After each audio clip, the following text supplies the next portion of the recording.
Baik, saya Cidana Diana Haryanto dengan NIM 065 selaku moderator dari D3 ingin membuka presentasi dengan sedikit pantun.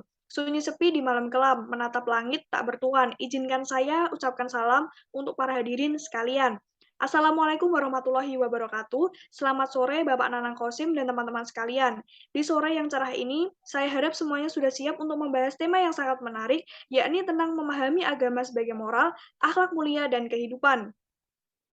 Dan kita akan membahas materi ini dengan 5 pembicara dan satu moderator, yaitu ada Era Istiqomatul Kolbi dengan NIM 005, yang kedua ada Nailul Izzah dengan NIM 025, yang ketiga ada Amel Yoga Yunani dengan NIM 027, dan ada Dian Ayu Fetriningrum dengan NIM 036, dan dengan saya sendiri sebagai moderator, yaitu Cidana Diana Haryanto dengan NIM 065. Kalau begitu, langsung saja kita simak presentasi mengenai memahami agama sebagai moral, akhlak mulia, dan kehidupan. Untuk Era Istiqomatul Kolbi, dipersilahkan untuk presentasi lebih awal.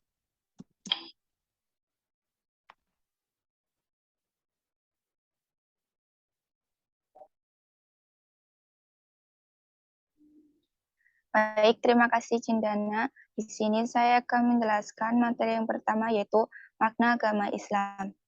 Kata Islam berasal dari kata aslama, yuslimu, islaman, yang berarti tunduk, patuh, dan selamat.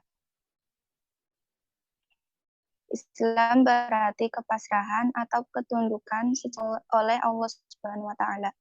Nama agama Islam merupakan istilah yang menunjukkan sikap dan sifat pemeluknya terhadap Allah Subhanahu wa Ta'ala.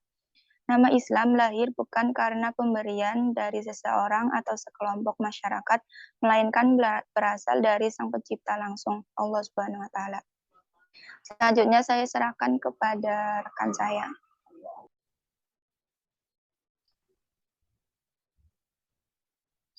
Baik, kesempurnaan dan karakteristik ajaran agama Islam. Dikatakan Islam artinya masuk dalam agama Islam, sedangkan menurut syara Islam berarti pasrah kepada Allah, bertauhid, dan tunduk kepada Allah seperti menjauhi larangannya dan mengikuti perintahnya, seperti pada firman Allah pada surat Ali Imran ayat 19 yang mengatakan sesungguhnya agama yang diridhoi di sisi Allah hanyalah Islam. Tiada berselisih orang-orang yang telah diberi Alkitab kecuali sesudah datang pengetahuan kepada mereka. Karena kedengkian yang ada di antara mereka. Barang siapa yang kafir terhadap ayat-ayat Allah, maka sesungguhnya Allah sangat cepat hisapnya. Dan inilah berita dari Allah Subhanahu wa Ta'ala bahwa tidak ada agama yang diterima di sisinya dari seseorang kecuali Islam.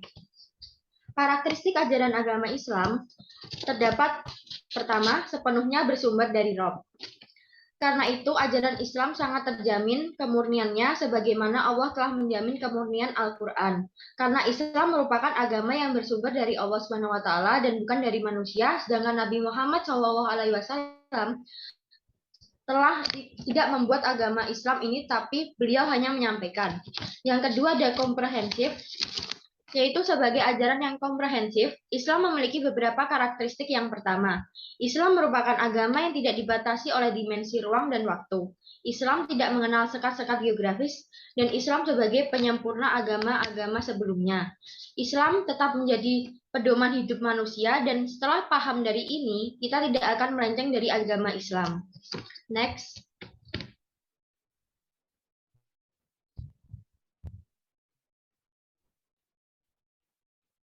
Yang ketiga ada sempurna. Yang dimaksud dengan sempurna adalah tercipta dalam Islam, yaitu kesempurnaan dalam waktu, minhaj atau kejelasan, dan tempat. Keempat, ada universal. Islam sebagai agama universal yang berarti menyeluruh, berlaku untuk semua orang atau untuk seluruh dunia. Islam menjadi agama yang luas dan menyeluruh untuk segenap manusia. Kelima, ada mencakup segala fitrah kemanusiaan, yaitu Islam adalah agama fitrah. Islam tidak akan pernah bertentangan dengan fitrah dan akal manusia. Dan yang terakhir yaitu berkeseimbangan. Allah Subhanahu wa Ta'ala menyebutkan bahwa umat Islam adalah umatan wasatan, umat yang seimbang dalam beramal baik yang menyangkut pemenuhan terhadap kebutuhan jasmani dan akal pikiran maupun kebutuhan rohaninya.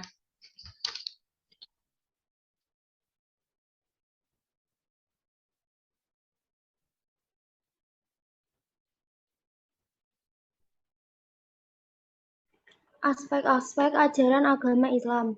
1. Aspek akidah. Akidah adalah sesuatu yang dianut oleh manusia dan diyakini baik berwujud agama dan lainnya. Akidah atau kepercayaan itu adalah sesuatu yang pertama-tama yang diserahkan oleh Rasulullah dan dituntutnya dari manusia untuk dipercayai dalam tahapan pertama daripada tahapan-tahapan dakwah Islamiyah dan yang merupakan pada seruan setiap rasul yang diutus oleh Allah Subhanahu wa taala. 2. Dari aspek syariah. Syariat adalah peraturan-peraturan yang diciptakan Allah atau yang diciptakan pokok-pokoknya di dalam berhubungan dengan Tuhannya, dengan saudara sesama muslim, dengan saudara sesama manusia, dengan alam dan hubungan pada kehidupan. Next.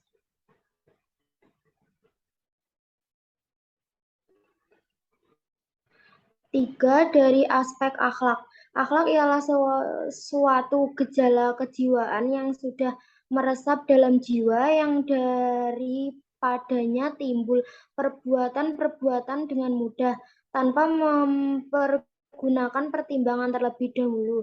Apabila yang timbul daripadanya adalah perbuatan-perbuatan baik, terpuji menurut akal dan sara, maka disebut akhlak baik. Sebaliknya, apabila yang timbul daripada jelek adalah perbuatan yang jelek, maka dinamakan akhlak yang buruk. Next. Sumber-sumber ajaran agama Islam. Yang pertama, Al-Quran. Al-Quran adalah kalamullah yang berisikan firman-firman Allah. Diwahyukan kepada Nabi Muhammad SAW sebagai salah satu mukjizatnya melalui perantara malaikat Jibril. Al-Quran yang merupakan kitab suci umat Islam yang berisi tentang akidah, ibadah, hukum, peringatan, kisah-kisah dan isyarat pengembangan iptek yang dijadikan sebagai acuan dan pedoman hidup bagi umat Nabi Muhammad SAW. Yang kedua, hadis atau sunnah.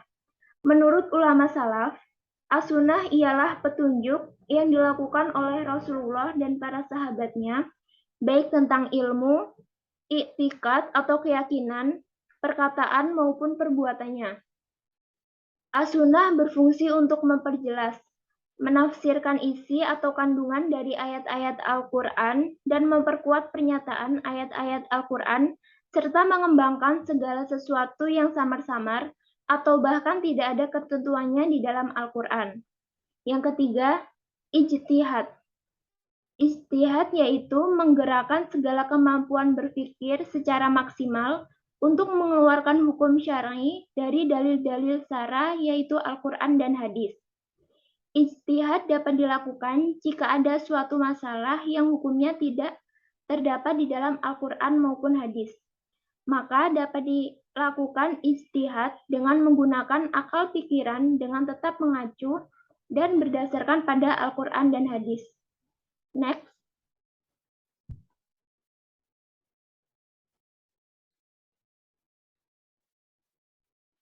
Baik, selanjutnya yaitu ada cara mempelajari agama Islam. Syekh Syahli bin Abdul Aziz Al-Ashisyah memberikan 3 poin garis besar metode menuntut ilmu yang benar. Yang pertama yaitu ada ikhlas kepada Allah, yang kedua ada menuntut ilmu dengan perlahan dan bertahap, yang ketiga ada hendaknya terus-menerus dalam menuntut ilmu dan menyediakan waktu khusus untuk menuntut ilmu.